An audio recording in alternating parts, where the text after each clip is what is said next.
Those opposed, no. In the opinion of the chair, the ayes have it. The motion is adopted. Accordingly, the House stands adjourned until 10 a.m. tomorrow. Something just went seriously wrong inside Congress. MAGA Mike Johnson suddenly canceled House votes and sent everyone home. And it's not because things were going smoothly. It's because his own party is turning against him.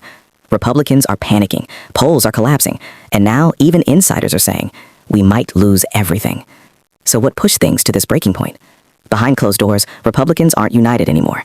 They're frustrated, worried, and in some cases, outright furious. Reports reveal that GOP insiders are telling leadership, you're hurting the party, you're hurting our chances, and voters are turning away fast. Some are even admitting privately, the House could flip, and the Senate might not be safe either. Let that sink in. Question for you. Do you think this is real panic or just political drama? Drop your thoughts below. Then came the moment that raised eyebrows everywhere. Instead of pushing forward, instead of fixing the message, Mike Johnson made a sudden move. He canceled the votes and shut things down. Just like that, Congress adjourned. After weeks of tension, criticism, and pressure, this looked less like strategy and more like damage control. And here's where things get even more intense. New polling numbers are shaking confidence across the board. Rising disapproval ratings, weak support on key issues like taxes and the economy, declining trust among major voter groups. Even internal conversations are turning bleak. Some Republican strategists are now saying, we don't even have a clear message anymore.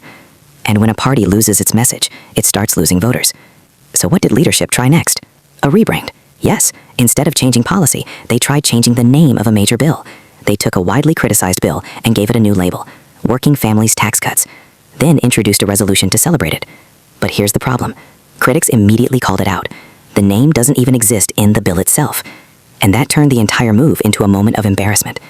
On the House floor, tensions exploded. Lawmakers questioned why time was being spent on symbolic gestures instead of real issues like rising costs of living, healthcare concerns, economic pressure on families. The argument was simple. Why celebrate a name when people are struggling in real life? That moment highlighted something deeper, a growing disconnect between leadership and public concerns. At the same time, other serious issues are adding fuel to the fire. Concerns over government spending decisions, legal challenges involving federal funds, questions about priorities, defense versus domestic needs. And then there's foreign policy tensions, which some insiders fear could impact upcoming elections. All of this combined is creating a perfect storm. Then came the press conference. Instead of calming the situation, it raised even more questions. The focus shifted to topics that many felt distracted from the real issues Americans care about, and critics argue that this only made things worse. So now we're here. Votes canceled, party divided, polls dropping, and pressure rising. The big question is no longer if there's a problem, it's how far this situation could go. Is this just a temporary breakdown, or the beginning of a major political shift? Do you think canceling the votes was the right move, or a sign of weakness? Drop your opinion in the comments, I read them all. And if you want more real breakdowns like this, make sure to subscribe, because things are only getting more intense from here.